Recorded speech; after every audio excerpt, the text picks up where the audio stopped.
The story begins in Mexico inside a dimly lit house where a violent exorcism is already in progress. A young handicapped girl, unable to walk, is possessed by a powerful demon. She scratches the walls with her fingernails, growling and speaking in disturbing tones. Two priests are present, Father Scott and Father Mason Harper.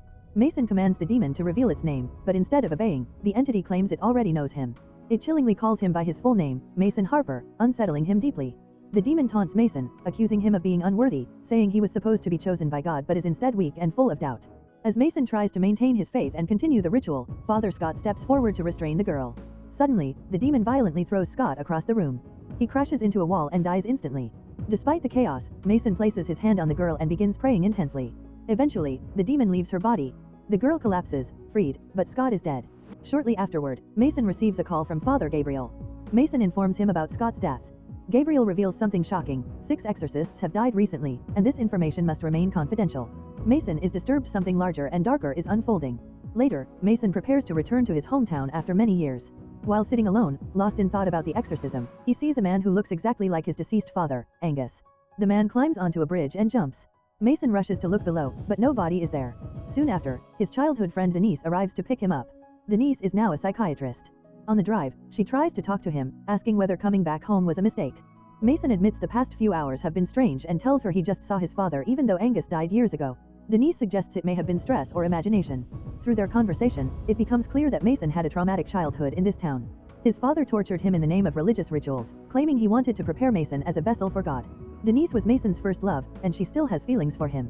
However, Mason is emotionally distant, haunted by memories. When Denise confesses she still loves him, tension rises. Mason, overwhelmed, cannot respond properly, and Denise leaves upset. That evening, Mason goes to a supermarket and buys wine. Outside, he again sees his father. Flashbacks reveal Angus brutally torturing young Mason during twisted religious ceremonies, trying to make him a divine vessel. The next day, Denise visits Mason. He apologizes for his behavior and explains that seeing his father again is triggering old trauma. Denise suggests his father may have suffered from schizophrenia, causing delusions of divine purpose. Mason struggles with guilt, wondering if his father was actually possessed rather than mentally ill. Meanwhile, Denise receives a hospital call about a patient named Stan, who claims to have hallucinated sleeping under a bridge where he saw a man jump, shatter on impact, then miraculously reassemble and walk away. Stan references the Bible, specifically a passage about resurrection, implying the end times are near. Denise becomes unsettled by the symbolism. At the same time, Mason is visited by Glenn, a local police officer who has known him since childhood. Glenn shockingly claims he found Angus alive on the highway and brought him back. Mason is stunned because Angus was shot and killed years ago during a police confrontation after his cult activities were exposed. Glenn insists protocol requires Angus to stay with Mason temporarily. After Glenn leaves, Angus appears terrified, repeatedly checking windows and saying, "He is looking for us. If he finds us, we will die." Mason is confused and disturbed. Soon after, Glenn is stopped by armed men asking about Angus. Glenn refuses to tell them and is shot dead. It becomes clear that dangerous forces are searching for Angus. Denise later sees Glenn's car but notices someone else driving it, the same man who once assisted Angus in his rituals. She reports this to the police. That night, something unseen approaches Mason's house. Mason bathes his father and notices strange markings on Angus's body resembling symbols or letters. Angus insists Mason is meant to be God's vessel and that God will not let him die. Mason suspects mental instability but cannot ignore the supernatural tension building around them. Flashbacks reveal Denise once helped expose Angus's cult by informing the police about the ritual shed where Mason was tortured.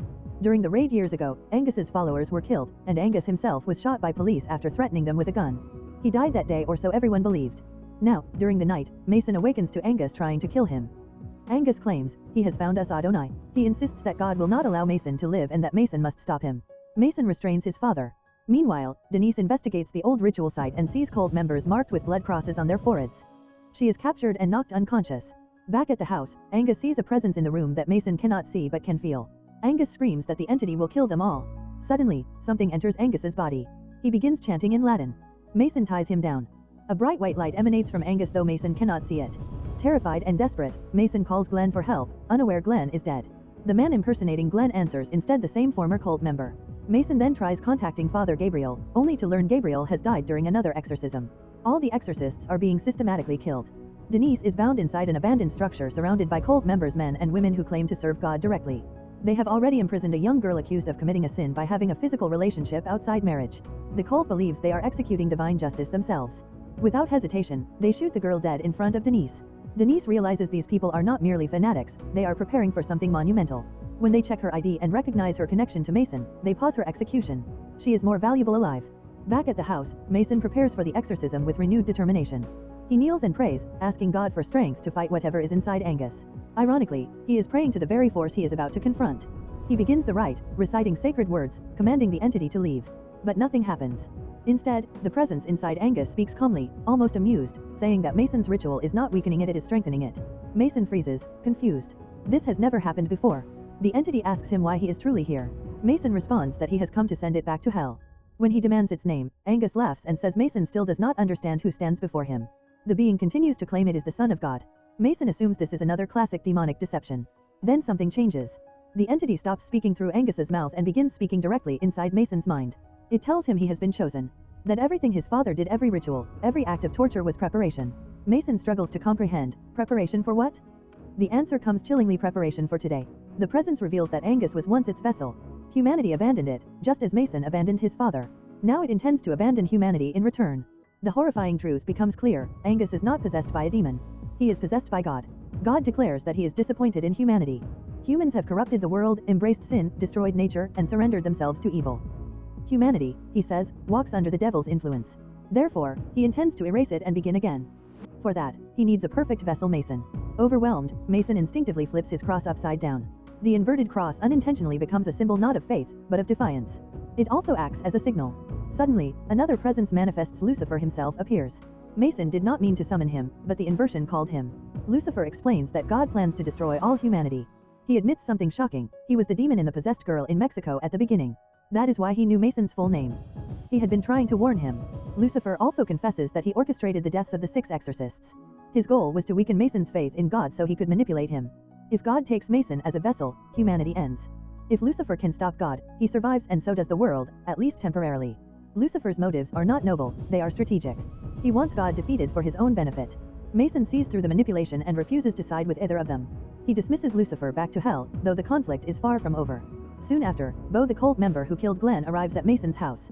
Bo has served Angus since Mason's childhood and believes in God's coming purification.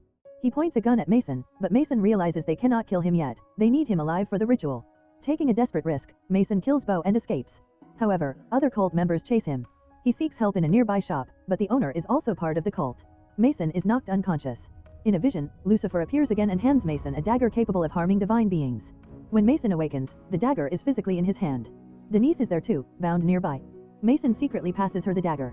The cult drags Mason into their ceremony. They force him to confess his sins while nailing his hands, mirroring the crucifixion of Jesus. They torture him just as Angus once did in childhood. When he refuses to confess, they threaten Denise's life. To save her, he confesses. They carve a cross into his forehead, marking him ready as the summoning vessel. With his remaining strength, Mason drives the dagger into God, sending him back to heaven. Mason does not want either God or devil ruling humanity. His only goal is to save the world from annihilation. A fragment of divine light leaves Angus's body. Angus briefly regains clarity and apologizes to his son. He admits he was merely a vessel and truly died long ago. Then he finally passes away. Mason and Denise leave together, battered but alive. Humanity is safe for now. In the final scene, Angus's body lies in a hospital morgue awaiting autopsy. Suddenly, his eyes open. The divine presence may not be fully gone. Whether it is God or something else, something remains. The film ends on this chilling uncertainty: the battle between God and devil may not be over, and humanity's fate still hangs in the balance. If you enjoy watching this video, then subscribe to Angel Recaps for the latest movies explanation.